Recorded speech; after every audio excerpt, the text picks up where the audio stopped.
Hello everyone, I'm Nigesh from Team CLED Prep. Welcome to this series of analytical reasoning videos. Now, today we'll be addressing a very important type of questions in which generally students face problems. Now, problem is not basically कि उनसे question solve नहीं होता है. Problem इसकी it becomes a time consuming. ठीक है कि बहुत ज़्यादा टाइम लग रहा है सर हमें इस टाइप के क्वेश्चंस को सॉल्व करने में. और ये कौन से क्वेश्चन है? These are analytical puzzles. Okay, now analytical puzzles के अंदर देखिए सबसे ज़्यादा इंपॉर्टेंट इज कि आपने कितना प्रैक्टिस कर रखा है. ठीक है, also the next important thing is कि आप किस तरीके से पजल को सॉल्व करते हो. नाउ अगर आप जनरली बात करेंगे तो इट इज सिंपल इंग्लिश. आपको बेसिकली इंग्लिश में कुछ दे रखा है, लिखा हुआ है, आपको उसे इंटरप्रेट करना है और उसके बाद में आपको क्वेश्चन उसके बेसिस पे आंसर करना है. Now it looks very simple but it is actually not, because as I said कि टाइम कंज्यूमिंग हो जाता है बहुत लोगों के लिए ये चीज़. ओके, तो देखते हैं कि क्या हमें प्रॉपर अप्रोच रखना होता है. अब देखिए एनालिटिकल रीजनिंग को जब हम एनालाइज करते हैं या एनालिटिकल रीजनिंग की हम बात करते हैं तो उसमें मैक्सिमम टाइम्स जो हमसे मेजॉरिटी क्वेश्चंस पूछे जाते हैं वो पजल के फॉर्मेट में होते हैं. अब एक एनालिटिकल पजल में क्या क्या चीजें हमारे लिए इंपॉर्टेंट है. देखिए सबसे पहला तो आपको इंफॉर्मेशन को टेबल में लिखने की आदत होनी चाहिए. अगर आप टेबल बना के इंफॉर्मेशन लिखना नहीं जानते हैं, ठीक है, तो आपको खासी दिक्कत होने वाली है. बिकॉज जब हम एक पैसेज के अंदर इंफॉर्मेशन को पढ़ते हैं तो हमें फील ऐसा आता है कि वी आर ग्रास्पिंग एवरीथिंग. हम आराम से सोच पा रहे हैं, समझ पा रहे हैं, हम उसको रिटेन कर पा रहे हैं. लेकिन एक्चुअल में एज सून एज हम we keep on reading information, पढ़ते जाते हैं और हमें फिर रियलाइज होता है कि नहीं यार, हमने जो स्टार्टिंग में पढ़ा था वो तो मैं भूल गया. ओके, और as soon as I start practicing this habit कि मैं इंफॉर्मेशन को लिख नहीं रहा हूँ, मैं भूलता जा रहा हूँ, तो होता क्या है, आप बार बार सेम चीज़ पढ़ते हो and it mucks up a lot of time. Okay, तो बचने का तरीका क्या है? सबसे पहले एनालिटिकल रीजनिंग में क्या चीज़ इंपॉर्टेंट है?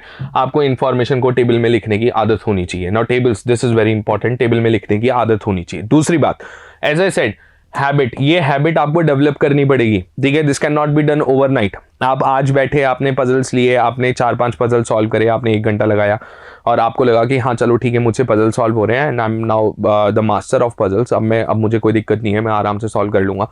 Not going to happen. ठीक है, दूसरी चीज, से सपोज आपने 1 महीने के लिए इसे प्रैक्टिस करा और उसके बाद में आपने 2 महीने के लिए छोड़ दिया. Okay, generally what people do is एक बार लग करके पजल्स प्रैक्टिस करते हैं and they actually get good at it. ठीक है, ऐसा नहीं है कि वो नहीं सीख रहे हैं या कुछ. ठीक है, they actually get good at it और फिर वो उसके बाद में एक ब्रेक ले लेते हैं कि थिंकिंग कि यार अब मुझे पढ़ने की जरूरत नहीं है, मुझे प्रैक्टिस की जरूरत नहीं है, सॉल्व करने की जरूरत नहीं है क्योंकि मैं एक बार कर चुका हूँ. No, after 2 months you are back on square one. अब आपको फिर से जीरो से स्टार्ट करना पड़ेगा. तो it is an habit of writing information. जब तक आपको इसकी आदत रहेगी तब तक आप आराम से इनको सॉल्व कर पाएंगे इफेक्टिवली. एक बहुत ही कम टाइम के अंदर आप इसे सॉल्व कर पाओगे और अगर आपको आदत नहीं होगी तो आपको बहुत दिक्कत आने वाली है. ओके, नेक्स्ट, अब ये जो इंफॉर्मेशन है ये क्या चीज़ है, मैं किसकी बात कर रहा हूँ. तो देखिए आपको जो भी इंफॉर्मेशन क्वेश्चन में दी जाती है, एक एनालिटिकल पजल में दी जाती है, वो 2 टोन के अंदर आपके सामने आएगी. One is positive, the other one is negative. For example मैंने आपको कहा कि Ram was wearing a green coloured shirt. Okay, या I am wearing a blue colour T shirt. Now this seems positive, एक पॉजिटिव टोन है. तो मैंने आपको बताया है कि यहाँ पे राम के साथ में शर्ट का कलर क्या होना चाहिए? ग्रीन. मेरे साथ में शर्ट का कलर क्या होना चाहिए? टी शर्ट का कलर क्या होना चाहिए? Blue. This is a positive information. और दूसरे कुछ स्टेटमेंट्स हमारे पास में आते हैं जहां पे कि नेगेटिव टोन होता है. जैसे से सपोज मैंने आपको ये नहीं बताया कि राम की शर्ट का कलर क्या है, मैंने आपको सिर्फ इतना बोला Ram is not wearing a green coloured shirt. Now for example there were 5 students who were wearing different colours of shirts. Okay, and there were 5 colours, red, blue, green, white and black. आपको ये तो नहीं पता कि राम की shirt का colour क्या था, लेकिन आपको ये जरूर पता कि वो ग्रीन नहीं था. ओके, तो इनमें से किसको पहले अप्रोच करना है, किस तरीके से लिखना है? सबसे पहला काम जो हम करेंगे दैट इज हम पॉजिटिव इंफॉर्मेशन को टेबल में पुट अप करेंगे. ठीक है, किसी भी एनालिटिकल पजल का एक ही मूल मंत्र है, एक ही सिंपल सा फंडा है जो कि अगर आप फॉलो करोगे तो आप इजीली उसे सॉल्व कर पाओगे. एक ही फिलॉसफी है कि आप पहले पॉजिटिव इंफॉर्मेशन को लिख करके देखिए. मैं आपको आपके स्कूल लेवल के बैकग्राउंड से इसको रिलेट करके बताना चाहता हूँ. आप याद कीजिए, हम एनसीईआरटी के अंदर मैथ्स के क्वेश्चन सॉल्व करते थे और काफ़ी सारे क्वेश्चन में स्पेशली मिसलेनियस एक्सरसाइज के जब हम क्वेश्चन सॉल्व करते थे तो वहाँ पे हमें क्वेश्चंस के अंदर कुछ एक हिंट्स लिखे होते थे, कई बार ज्योमेट्री के अंदर हमें हिंट्स लिखे हुए मिलते थे, राइट। सबसे पहली चीज़ आप क्या करते थे, आप उस हिंट पे फोकस करते थे। अब आप समझिए कि एनालिटिकल पजल में ये जो सारी इंफॉर्मेशन है ये एक तरीके से हिंट ही तो है आपके लिए, तो उसमें सबसे पहले आपको किस पे फोकस करना है कि कौन सी पॉजिटिव इंफॉर्मेशन आपको दे रखी है, आप उससे टेबल के अंदर लिखेंगे।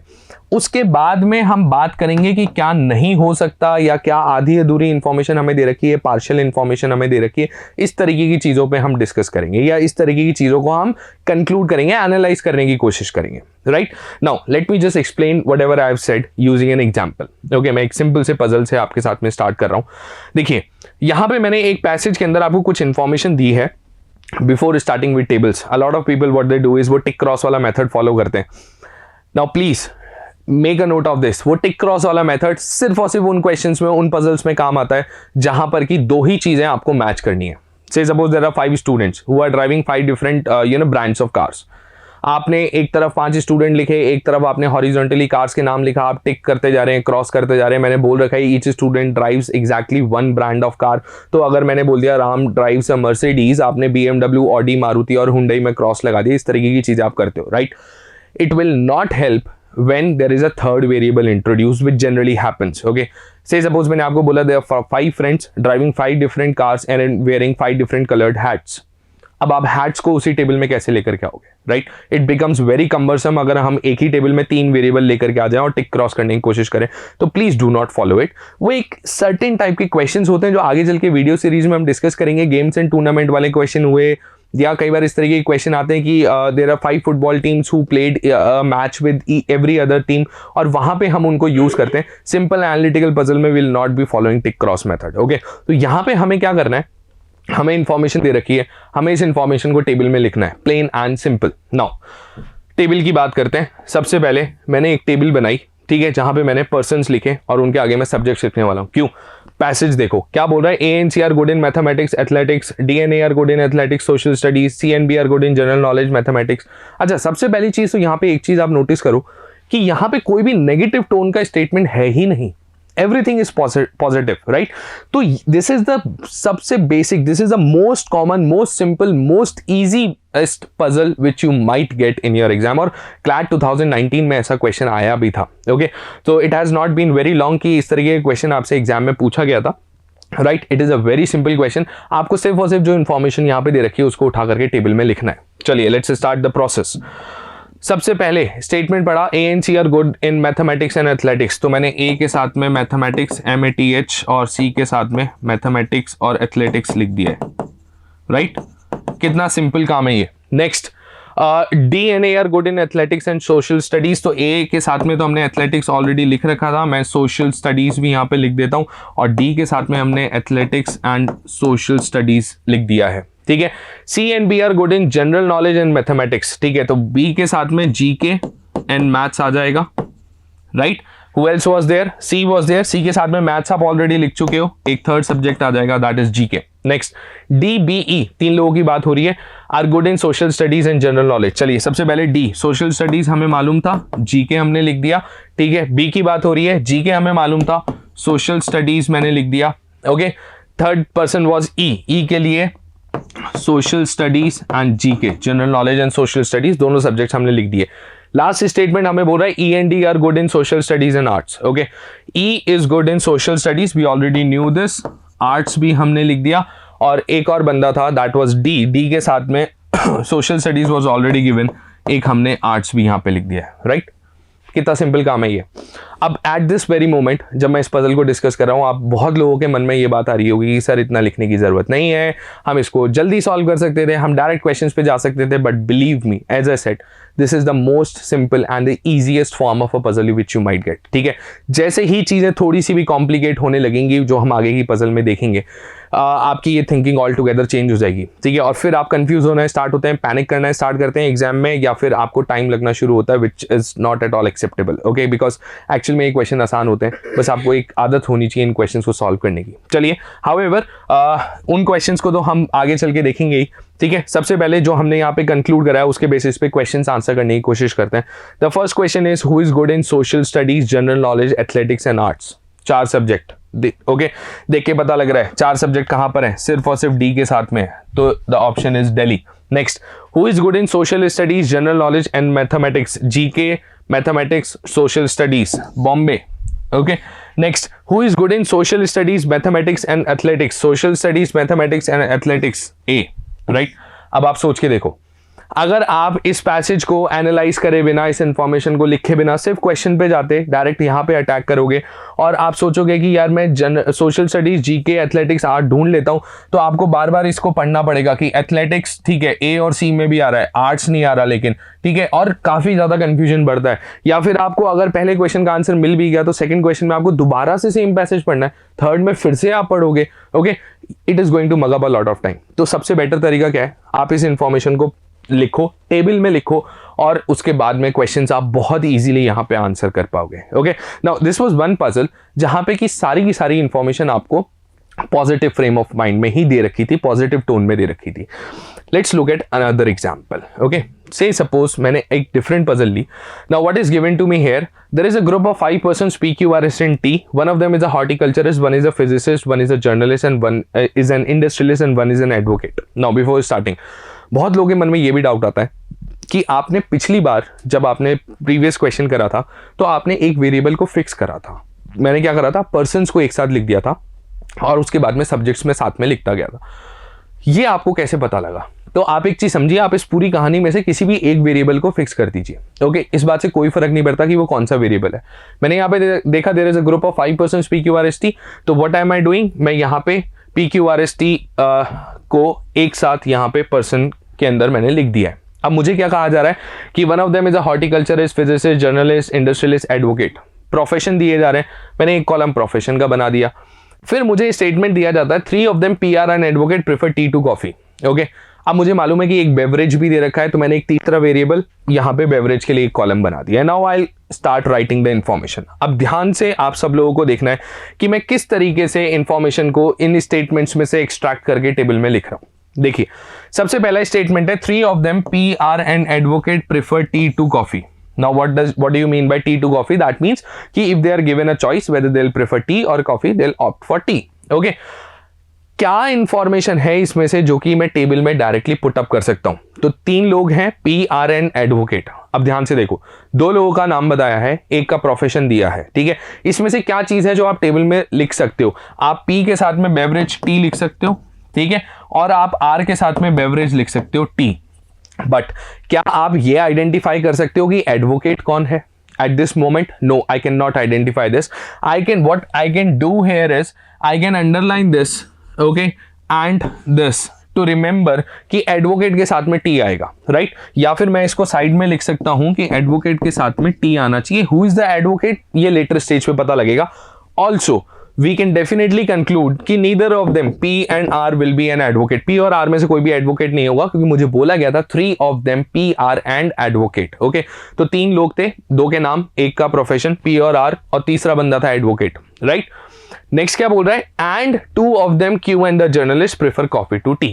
इनके अलावा 2 और लोग हैं। कौन से लोग हैं? Q और जर्नलिस्ट, ठीक है, जो कि क्या प्रेफर करते हैं? कॉफी प्रेफर करते हैं। तो कौन सी डायरेक्ट इंफॉर्मेशन है जो हम यहां पे पुट अप कर सकते हैं?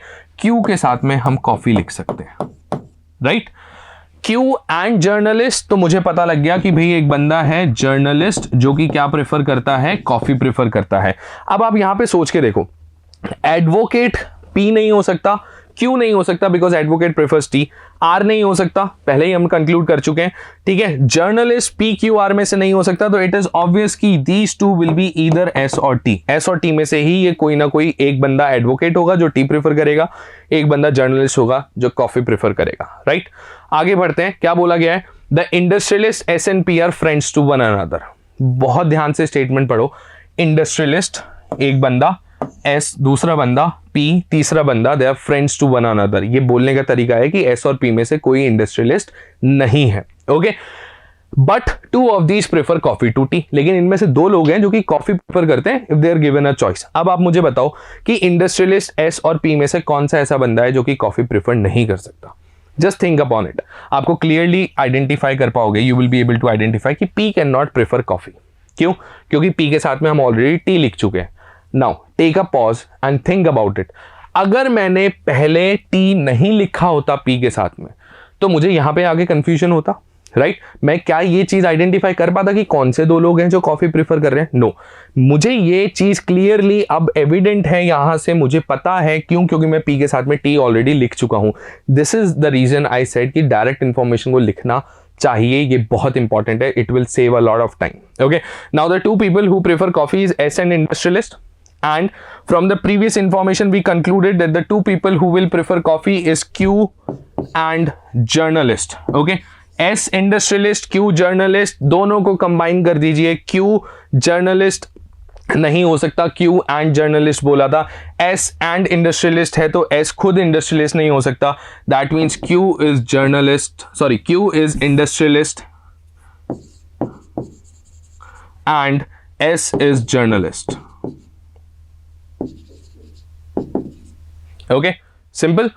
एंड इंडस्ट्रियलिस्ट एंड एस, तो इंडस्ट्रियलिस्ट कौन है? क्यू। एस क्या है? Journalist. If S is journalist he must prefer coffee as we already knew. और एडवोकेट के साथ में टी आना चाहिए था, which will now become very simple to analyse and conclude कि T himself is an advocate and prefers tea to coffee. तो देखिए, आपने बेवरेजेस कंक्लूड कर दिए हैं, आपने तीन लोगों के प्रोफेशंस कंक्लूड कर दिए हैं। Now you just need to conclude the profession of P and R. Now what does the last line say here? It says the horticulturist is R's brother. जो भी बंदा हॉर्टिकल्चरिस्ट होगा वो आर का भाई होगा। अब सोच के देखो, हॉर्टिकल्चरिस्ट एस टी और क्यू तो हो नहीं सकते, तो आर का भाई जो कि हॉर्टिकल्चरिस्ट हो सकता है, who is that person? That is P. तो पी के साथ मैंने लिख दिया हॉर्टिकल्चरिस्ट, राइट? एंड लास्ट में बचा क्या? फॉर्मेलिटी। क्या? इस टेबल को कंप्लीट करना। तो हमें 5 प्रोफेशन दिए गए थे, ठीक है? Physicist, journalist, industrialist, advocate and horticulturist. एक प्रोफेशन बचा है, दैट इज फिजिसिस्ट। वो हमने यहां पे लिखा। And this is how you complete an analytical puzzle, this is how you complete the table. अब यहाँ पे कुछ पॉइंट्स मैं हाईलाइट करना चाहता हूँ। पहला, मैंने डायरेक्ट इन्फॉर्मेशन लिखा था, आई होप आपको रियलाइज हुआ हो। यहाँ पे टी, कॉफी, टी, ये हमने डायरेक्ट लिखा था। कुछ पार्शियल इन्फॉर्मेशन मुझे दी गई थी जो मैं इनिशियली कंक्लूड नहीं कर पाया, लेकिन आगे मैंने अपनी रीजनिंग लगा के उसे इजीली कंक्लूड कर लिया, क्योंकि मैं काफी ऑप्शंस अपने लिए ऑलरेडी एलिमिनेट कर चुका था, क्योंकि मैंने पहले ही डायरेक्ट इन्फॉर्मेशन को लिख दिया था। And eventually I was able to solve it very easily, right? Now there are two questions asked along with it. First, who is a horticulturist, which is a direct question. Horticulturist kaun hai? That's P, option A. Second question, which of the following groups includes a person who likes tea but is not an advocate? Okay, एक ऐसा group चाहिए जहां पे कि एक बंदा हो जो टी लाइक करता हो पर वो एडवोकेट ना हो। बहुत लोग इसके अंदर answer none of the tick करके कर देते हैं और बोल देते हैं none of the should be the right option, because they infer कि यहाँ पे टी किसी भी ग्रुप में नहीं होना चाहिए। नहीं, क्वेश्चन ने ऐसा नहीं बोला है। क्वेश्चन ने बोला है which are the following groups. पहली बात तो आपको ऑप्शंस में से चूज करना है। इंक्लूड्स अ पर्सन, एक बंदा वहां पे ऐसा होना चाहिए who likes tea, जो कि चाय पीता हो, who likes tea, but that person, अब but किसको रेफर करता है? हमेशा स्टार्टिंग वाले को। who, whose, which, where, just पहले वाले को, and but स्टार्टिंग वाले को रेफर करते हैं। but is not an advocate, लेकिन वो बंदा जो टी प्रेफर करता है वो एडवोकेट नहीं होना चाहिए। चलिए ऑप्शन में चेक करते हैं। Let's start with the third option, Q, S and T। अब आप सोच के देखो, who is the person who likes tea?